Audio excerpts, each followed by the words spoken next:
started it? Yeah. Start.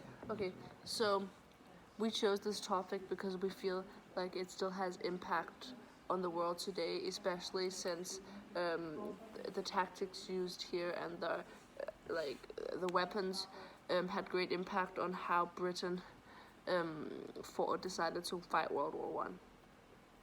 Okay, so the Second Boer War was fought between the British Empire and the two Boer states, the Republic of Transvaal and the Free Orange State. The war was primarily a dispute over the British Empire's influence in the country. The Second Boer War had a huge impact on Britain's tactics leading up to World War One, and illustrated that modern artillery and rifles had provided greater accuracy. When the Transvaalian tribes discovered gold within their reach, the whole country galvanized towards the dream of finding enough gold to greatly improve their economy so that the land once again would be free from the British.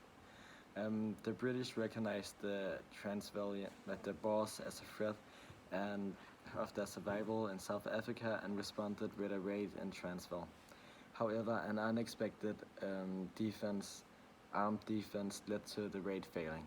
While feeling like their position were even more threatened than before, the British wanted to show their power by positioning their troops along the border in 1899 when the Boers came with an ultimatum. War was declared.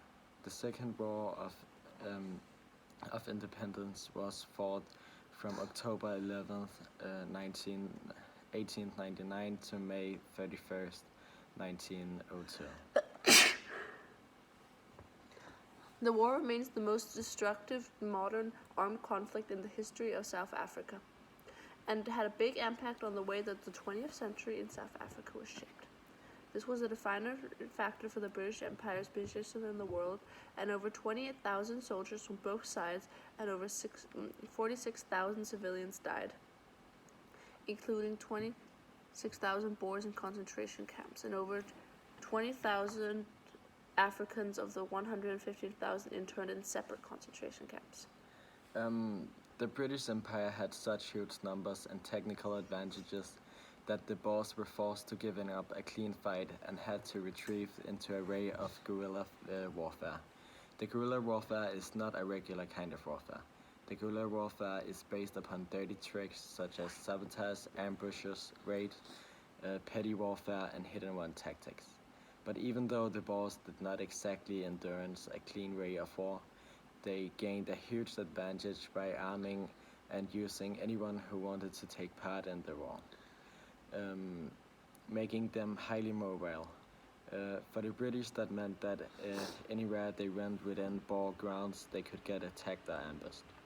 In the first phase of the war, the Boers pulled off several preemptive strikes into British territory. This secured them a couple of wins. However, in the second part, the British greatly increased their number of troops and launched a number of counterattacks in order to get back the land that they had lost.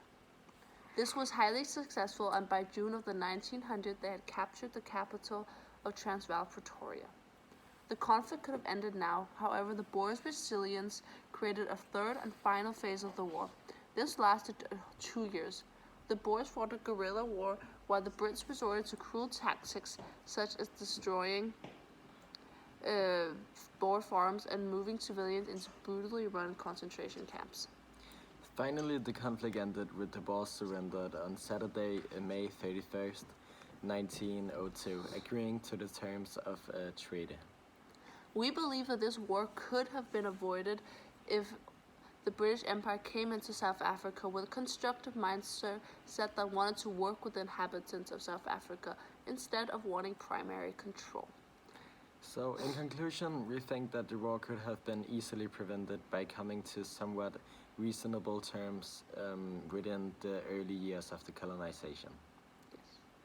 And instead of the Boers moved out into these states, this could have been avoided, and they could have been a unified country and shared the gold that was discovered in Transvaal in order to create a large equal economy that benefited everyone.